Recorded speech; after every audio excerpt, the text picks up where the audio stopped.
On the menu this week, the chemistry of wine, champagne, and how alcohol affects the human body. To produce good wine, you need good grapes. So besides good winemaking techniques, the quality of a wine will depend on three key factors: the climate, the soil, and irrigation. When vineyards are perfectly adapted to their environment, they will yield a wine of exquisite bouquet, body, and flavor.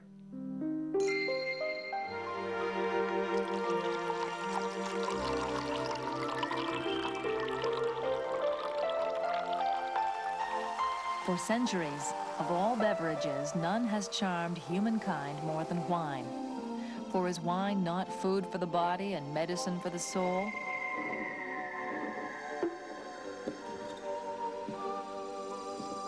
What differentiates the hundreds of existing types of wines is their chemical composition. More than 600 natural chemical compounds have been identified in varying proportions depending on the type of wine. These compounds are responsible for the different sensations we feel when we taste a wine: its color, aroma, taste, and texture.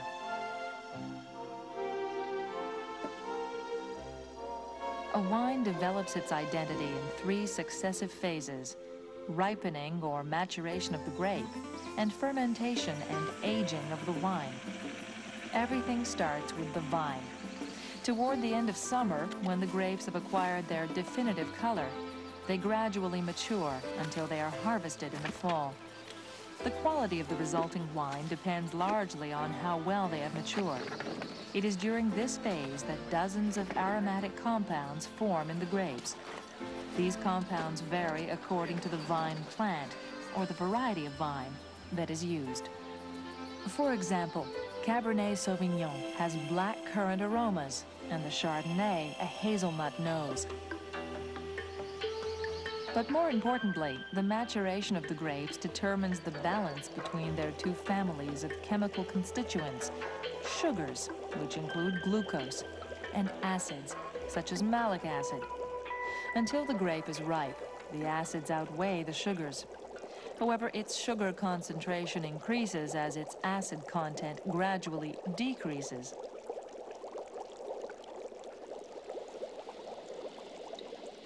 The higher the concentration of sugar, the higher the wine's alcohol content will be. This is because it is the sugars that are transformed into alcohol. The acids play an important role, though, in balancing out the sweetness of the alcohol. That balance between sugars and acids is crucial to the quality of a good wine.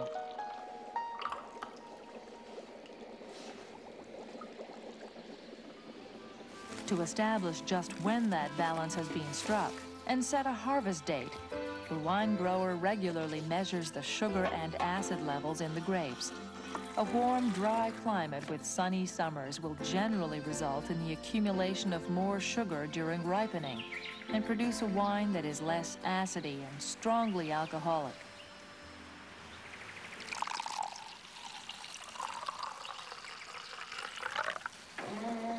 The second phase, which shapes the character of a wine, is fermentation. Depending on the process used, fermentation will give a wine a specific color. For instance, a white wine can be made with white grapes, but also with red grapes. What makes this possible is the fact that the pigments that give red grapes their color are only found in the solid constituents of grapes, especially their skins. If, during pressing, the juice is separated from these solid compounds quickly enough, it will remain fairly colorless and produce a white wine. Conversely, if the juice macerates with the grape skins long enough, it will take on the color of the pigments and produce a red wine. Grape berries also contain substances called tannins. Tannins are astringent, that is, they produce a sensation of dryness and bitterness in the mouth. Red skins are especially high in tannins, which contribute to the more complex and sometimes rougher character of red wines. Once the grapes have been trodden or crushed, their juice, also known as must, is subjected to the action of microscopic organisms called yeasts. the yeast converts the must's sugar into alcohol and carbon dioxide. The more complete this conversion is, the less sugar remains and the drier the finished wine. Besides producing alcohol, yeasts also generate secondary aromas which add to the grape's primary aromas. They also modify the wine's texture and unctuousness.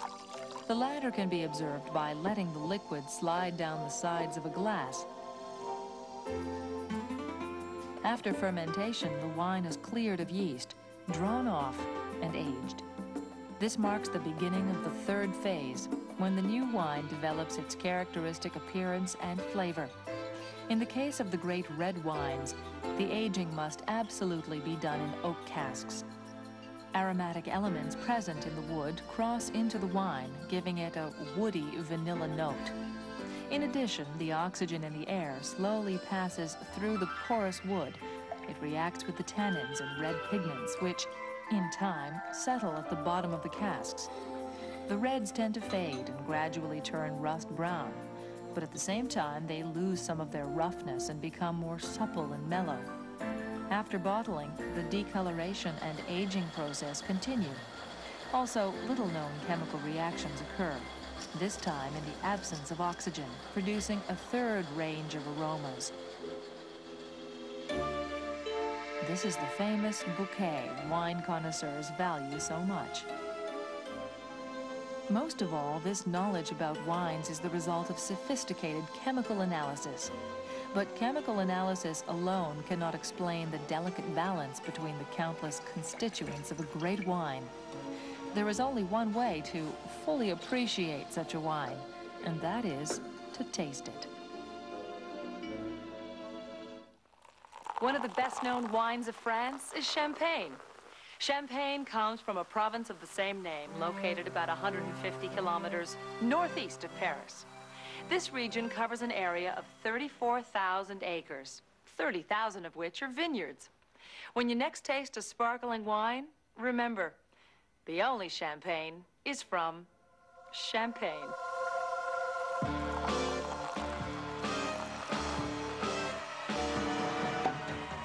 A party. A cork pops. Bubbling champagne. This sparkling white wine is probably the most prestigious of all wines. Produced exclusively in the French province of the same name, it is the result of long and painstaking work, carried out according to very strict rules. Champagne making is an art and a science. Champagne is a mixture of white wines from 3 varieties of vines. Chardonnay, a white grape, gives it its lightness and freshness. The 2 other grapes used are red. The Pinot Noir grape gives Champagne its body and longevity, and the Meunier its fruitiness and youthfulness.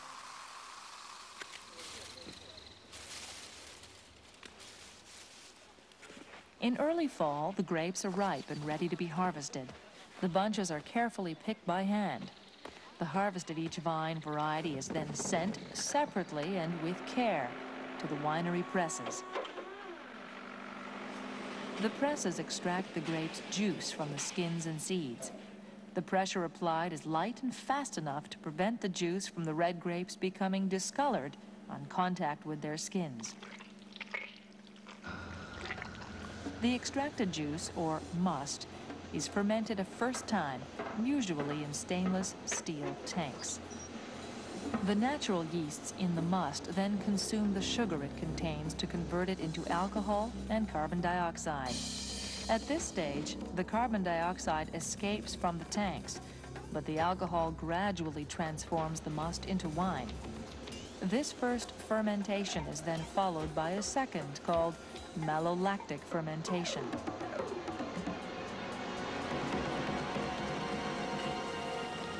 This time, bacteria transform the malic acid, an acid also found in green apples, into lactic acid. Since lactic acid is not as strong as malic acid, the reaction has the effect of lowering the acidity of the wine.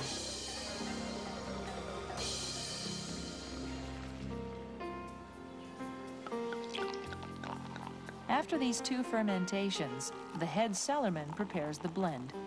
This is truly an art in which wines from different years, classes, and varieties are tasted and blended according to their flavors. Up to several dozen wines may be used to produce a batch, or cuvée, of champagne reflecting the producer's own particular style.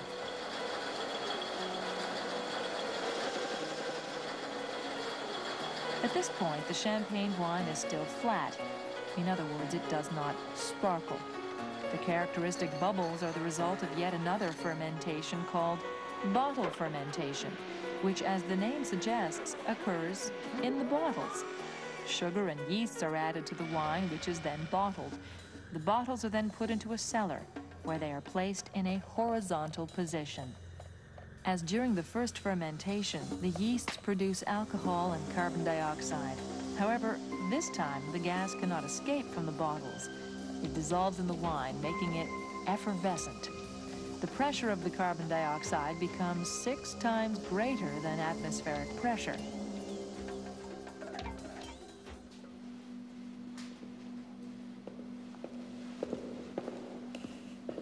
This stage completed, the wine is stored in chalk cellars for at least 1 to 3 years, depending on the cuvées. This is a decisive stage because the dead yeasts then exchange with the wine aromatic compounds, such as amino acids. This improves the wine considerably. A layer of unattractive sediment remains, however, at the bottom of the bottle. It must be removed. The bottles are shaken and turned daily about 1/8 of a turn so as to work the sediment down against the cork. This step is called remuage, shaking, or, in North America, riddling.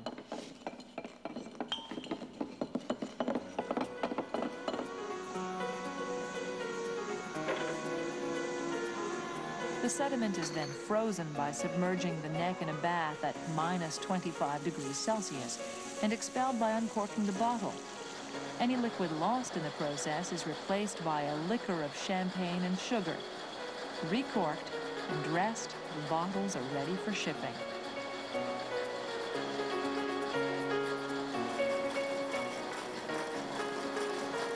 Like all industries looking to prosper, champagne producers are open to technological change. The picturesque remueurs, who could turn up to 50,000 bottles daily, are now being replaced by machines.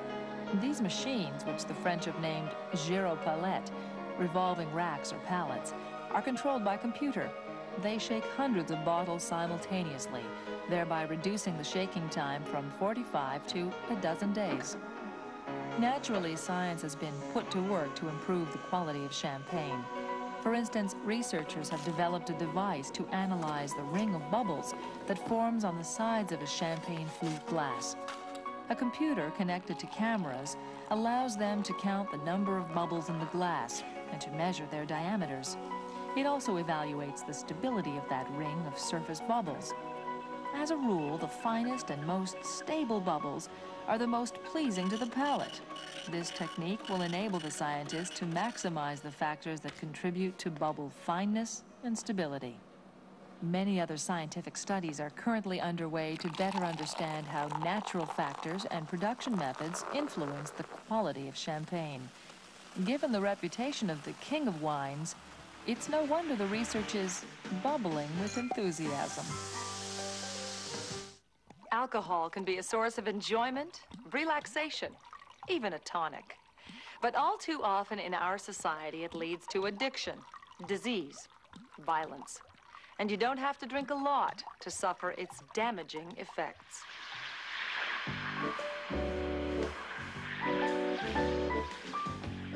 A ceremony, a friendly gathering, or perhaps just a family meal. In many countries, any occasion is an occasion to drink a little alcohol, and sometimes a lot. We have long known the effects of alcohol on the human body, but we are just beginning to understand how it works. Alcohol is a simple molecule composed of carbon, hydrogen, and oxygen. Normally, it is not consumed in its pure state.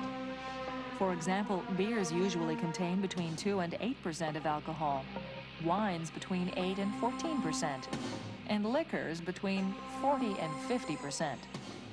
When you drink an alcoholic beverage, first it is diluted in the stomach, after which it reaches the small intestine. The alcohol then goes through the walls of both these organs and enters the blood.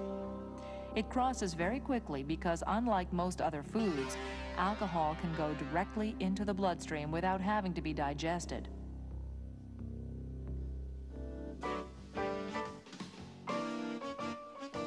The absorption is faster if the beverage is strong and especially sparkling. Weaker drinks, or the presence of food in the stomach, especially fatty foods, will delay absorption.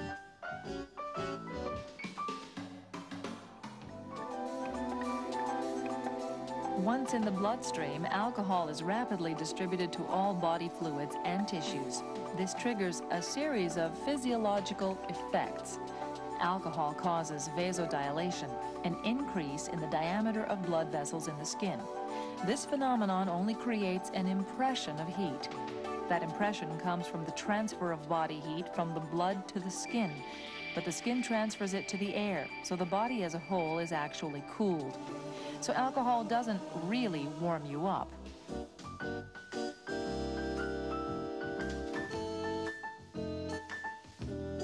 Alcohol decreases the kidney's production of hormones which ensure water retention. Trips to the washroom become more frequent. Heavy drinking can even cause dehydration of the organism. That water loss probably accounts for the dry mouth and headaches we wake up with the morning after.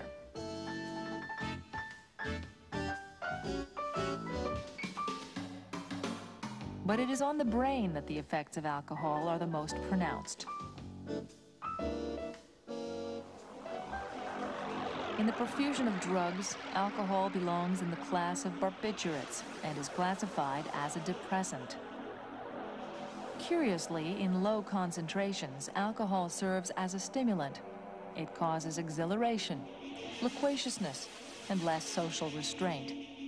By interfering with the nerve centers in the brain that normally control our social behavior with various kinds of inhibition, it makes the drinker feel less inhibited.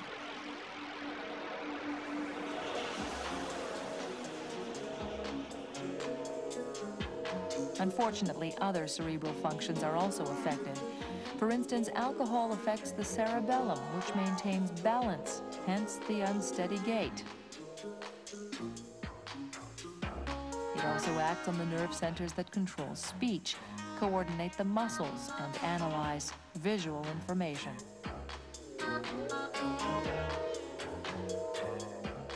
This results in slurred speech, misbehaving muscles, and senses, and blurred or double vision.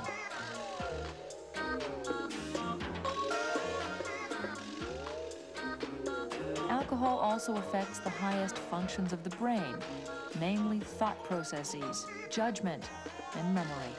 This can sometimes prove disastrous, for instance, in situations requiring quick thinking, such as driving.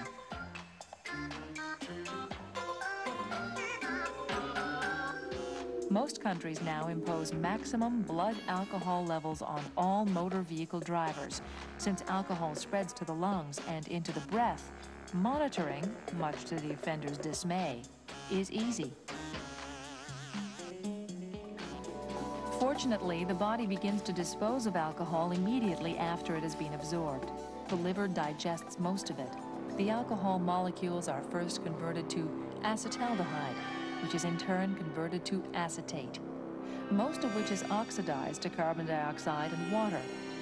Considerable utilizable energy, 7.1 calories from each gram of alcohol, is made available to the organism during these processes, so it is a nutrient. However, since alcohol is, relatively speaking, a recent addition to the human diet, the liver is ill-equipped to dispose of it. The average adult can only eliminate 4 to 5 grams of alcohol per hour, the equivalent of a liter of wine per day. And while you can burn off more sugar through physical exercise, the same does not apply to alcohol. which is always eliminated at the same rate in a given person, regardless of the level of activity. Thanks to these mechanisms of elimination, moderate and occasional drinking has no pathological effects on the body. However, people who drink heavily maintain alcohol in their bloodstream constantly and expose themselves over the long term to serious health problems, such as cirrhosis of the liver.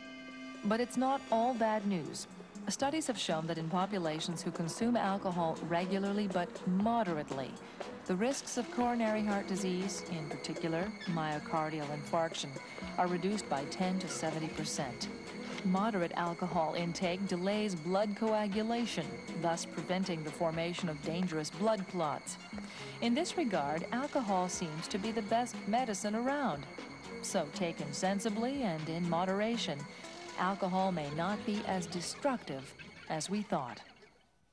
In closing, a word of warning to future mothers. Alcohol can be dangerous for your unborn child. So if you drink, do so in great moderation.